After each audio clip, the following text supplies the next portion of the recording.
Le quatrième point, le climat. Bon d'accord, je me plains parfois qu'il fait trop chaud. Mais il faut être honnête, c'est difficile de trouver des endroits avec un climat aussi clément. Il y a pas mal de types de climats différents en France, donc c'est à relativiser. Mais je trouve que c'est un pays où il fait rarement trop froid.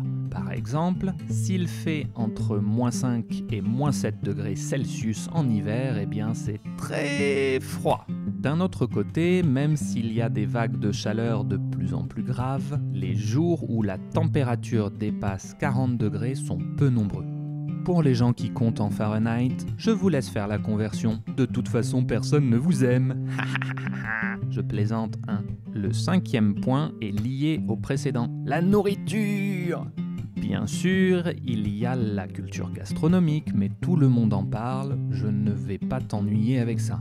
Je te parlais du climat et donc par exemple les fruits. Tu peux aller à un marché de producteurs et trouver des pommes, des poires, des abricots, des pêches, des fraises, des melons, des pastèques et autres, en fonction de la saison bien sûr. Et le prix des fruits et des légumes est très abordable.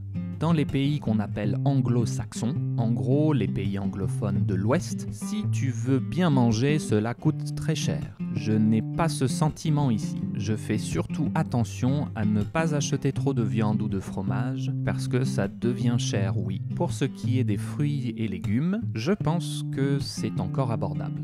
Le tout dernier point qui est un peu bizarre parce que ça change beaucoup dernièrement, la santé. Je réalise que j'ai beaucoup de chance d'avoir grandi sans m'inquiéter pour ma santé ou celle de mes proches. Oui, il y a beaucoup d'impôts et de taxes en tout genre pour financer le système de santé. Mais je n'ai jamais rencontré quelqu'un qui était en faillite personnelle à cause des dépenses de santé, par exemple. L'idée même paraît folle, donc ça reste un avantage énorme et un stress en moins. Il y a aussi des inconvénients récemment à ce sujet, mais j'en parlerai dans une seconde vidéo où je dirai ce que je n'aime pas en France.